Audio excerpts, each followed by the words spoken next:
Hi Dakota, how are you? I'm good, thanks. How are you? I'm doing well. So to start, I want to know from you as an actor, is it more of a freeing experience being a producer as well as an actor, or is it more kind of your mind is over there versus what you would do if you were just coming on a set to act?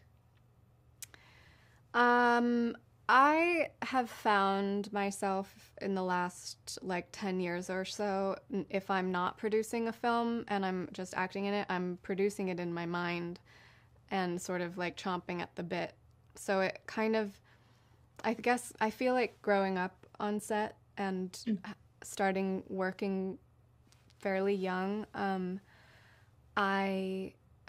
just the kind of person and the kind of artist that is collaborative and I'm watching everything and like studying everybody and I just I I don't know. I don't separate them.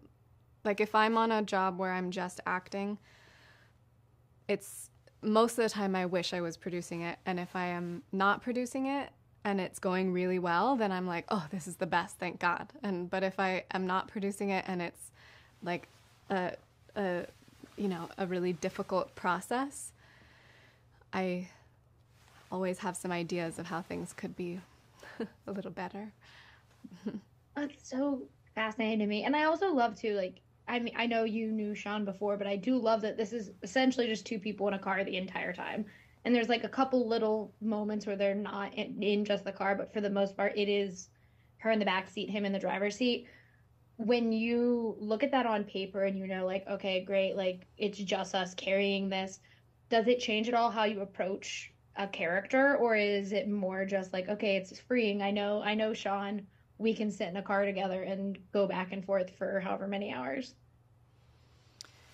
I think knowing him lent a sort of like a comfort to playing with the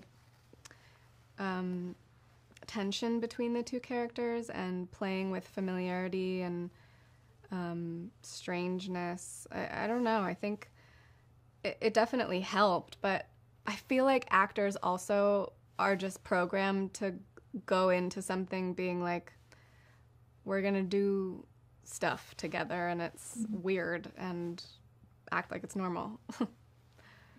Well, and does it help you too? Like, I loved her nails. I was like, great, there's another nail I need to do. And I loved that she has this short blonde bob.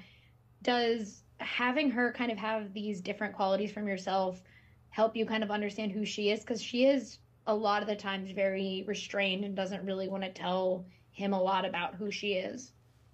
Yeah, yeah. The details in her in Girlie's hair and makeup and the nails and the earrings and like little things here and there are all to tell her story. They're all there to, so much there's so much that takes place on her phone. So it was important to me that when you see her fingers typing, you're like, "Oh, I know something else about her based on what her nails look like."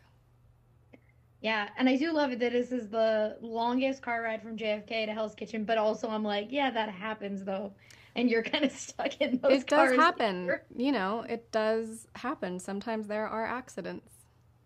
Yeah. But I love the movie a lot. Thank you so much for talking with me. And I love all your tiny tattoos. I have a bunch Oh, too. So I saw yours amazing. and I was like, Beautiful. but thank you. Have a Thank great you so one. much.